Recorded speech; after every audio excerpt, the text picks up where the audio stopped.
It really is that case of people come up and they say, I was offended by that joke. My first reaction is, I don't care. Like, that doesn't mean anything. You're telling me how you feel. What I want to say why.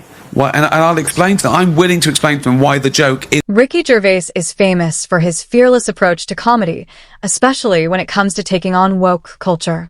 His sharp humor often shines a light on hypocrisy and self-importance, sparing no one from criticism. While his jokes have sparked controversy, particularly among celebrities and the media, they've also resonated with the public.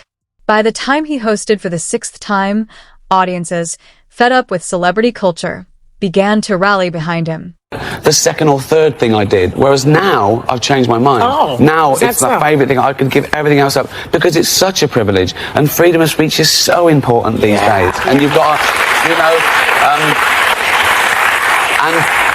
I've reached the age now where I don't care anymore. You know what I mean? It's like, welcome aboard, what's the worst that can happen? Welcome aboard. I'm going to die. Ricky Gervais believes that being offended is a personal feeling, not evidence of being right. He notes that some people even take offense at the idea of equality, highlighting the impossibility of pleasing everyone. Gervais firmly stands by his belief that comedy should remain unrestricted, as it's an art form meant to spark thought and encourage open discussion. For him, tackling any topic without fear is essential to keeping comedy authentic and impactful. In a room full of what I consider to be the most important people on the planet, actors, they're just better than ordinary people, aren't they? To be fair, The Martian was a lot funnier than Pixels. But then again, so was Schindler's List. Ricky Gervais has set himself apart by openly criticizing the entertainment industry. In a room full of what he sarcastically calls the most important people on the planet, he pokes fun at the idea that actors are superior to everyday people. He humorously imagines a world without actors, joking about the unimaginable chaos that would ensue if they ever went on strike. His sharp wit exposes the absurdity of celebrity self-importance, leaving his audience both amused and reflective. When someone says to me about another comedian, they say, oh, they're not funny. Even if I agree with them, I stand up and I say, well, you can't say that. You've got to say, you don't find them funny, you know. And I hate it when people say, that joke was offensive. I gotta say, no, you've got to say, not enough to apologise and move on. You've got to... And the big controversy last time I did it was a Caitlyn Jenner joke, right? Oh, outrage on Twitter the next day. And by outrage, I mean a couple of people going, it was transphobic. Ricky Gervais often says, reflecting his no-nonsense approach to comedy. Known for pushing boundaries, he doesn't shy away from calling out anyone, regardless of their status. His frequent criticism of Hollywood's lavish lifestyles has made him a strong advocate for free speech. Gervais is widely recognized for challenging societal norms and exposing the hypocrisy within the world of fame and fortune. A person to revel in someone getting cancelled for something they said 10 years ago, you're just ensuring that one day you'll be cancelled for something you said today. You can't predict what will be offensive in the future. You don't know who the dominant... You should never make jokes about food allergies. I should have left it, right? I sent back, I make jokes about AIDS, cancer, famine. Ricky Gervais has strong opinions about the direction comedy is taking, particularly his criticism of woke's comedy. He believes comedians should be honest and true to their opinions rather than worrying about labeling jokes as offensive. Gervais has openly criticized the trend of safe space comedy, expressing a preference for bold and censored humor.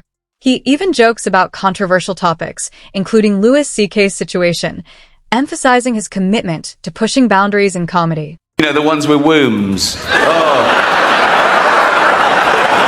Those fucking dinosaurs. No,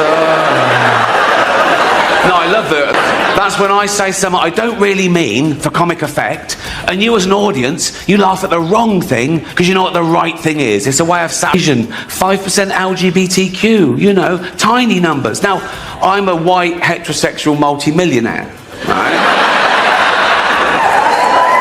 Ricky Gervais has addressed the backlash he received over a joke about Caitlyn Jenner, which some considered transphobic. He clarified that the joke wasn't about Caitlyn's gender transition, but about her as an individual, pointing out how people often confuse the topic of a joke with the person it's targeting. Gervais encourages people to think critically and avoid quickly assuming that something is offensive without fully understanding the context. As for his fearless and unfiltered opinions, many appreciate his willingness to challenge the status quo and speak his mind, even when it's controversial. His approach to comedy invites deeper reflection on social issues and free speech. If you agree with Ricky's approach, don't forget to hit that like button and subscribe for more content. Gervais warns that celebrating someone else's cancellation could backfire in the future. He points out that you can't predict what might be considered offensive down the line, and today's accepted views could be attacked tomorrow. He highlights how strange the current debates around gender have become, especially how stating that women are defined by unique biological characteristics is now seen as controversial. Gervais stresses the importance of thinking critically about these issues, as what's considered acceptable can change rapidly. Ricky Gervais emphasizes the importance of freedom of speech, especially in comedy. He explains that making jokes about something bad doesn't mean you support it. In fact, it could be a way of making fun of the bad thing itself. He shares a humorous yet absurd exchange where someone told him he shouldn't joke about food allergies, even though he makes jokes about much more serious topics like AIDS, cancer, and the Holocaust. When Gervais pointed out the absurdity of the argument, the response he got was that the Holocaust didn't kill children, which he found to be an odd and irrelevant comparison. He pokes fun at the confusion surrounding gender and pronouns, particularly the debates about who qualifies as a woman. He draws a funny contrast between traditional women and those who identify as women but were born with male biological traits. Gervais laughs at the overly sensitive reactions to gender-related discussions, using humor to highlight how ridiculous some of the current arguments seem. His approach shows how he uses comedy to make light of complex issues, making people